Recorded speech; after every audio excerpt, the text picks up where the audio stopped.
अस्सलाम वालेकुम वरहमतुल्लाहि वबरकातुहू। दोस्तों, उम्मीद है आप सब खैरियत से होंगे। दोस्तों, आज फिर हाजिर हुआ हूँ कुछ दिनों बाद, तो इंशाल्लाह उम्मीद है आप सब खैरियत से होंगे।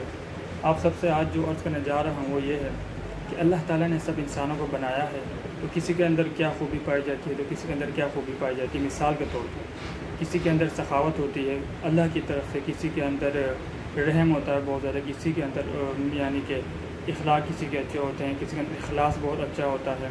तो कुछ इस तरह होते हैं जो जैसे मिसाल के तौर पर मैं हो गया, जैसे कि मैं मिसाल के तौर पर बद इखलाक हूँ, बद इखलास हूँ, बद किरदार हूँ, बद तमीज़ हूँ। तो यानी कि हया भी नहीं होती है, छोटा हो बड़ा हो, जो मेरे दिमाग और दिल में आए तो मैं कह डालता हूँ। तो जिनके अंदर जो कुदरती खूबियाँ पाई जाती हैं तो अल्लाह की तरफ से है, लेकिन जो मुझ जैसा बदतमीज़ हो और बद किरदार हो और बदज़बान हो, अगर वो ख़ुद के अंदर ये तब्दीलियाँ लाना चाहें, अपने अखलाक अच्छे करना चाहें और ख़ुद को तब्दील करना चाहें, तो इसके लिए बहुत बड़ा जिगर चाहिए। या जैसे कि एक पहाड़ की तरह ख़ुद को बदलना बहुत बड़ा काम है। तो वैसे अगर किसी भी चीज़ की अगर कदर नहीं की जाए, उसका एहतराम नहीं किया जाता, वो तो इसी तरह ही है, उसका जो नतीजा है वो ख्वार होता है, यानी वो नाकामी होता है। तो जो मैं कहने जा रहा हूँ, जो मेरे दिल में अल्लाह ताला ने जो बात डाली है वो ये है कि वालिदैन और दौलत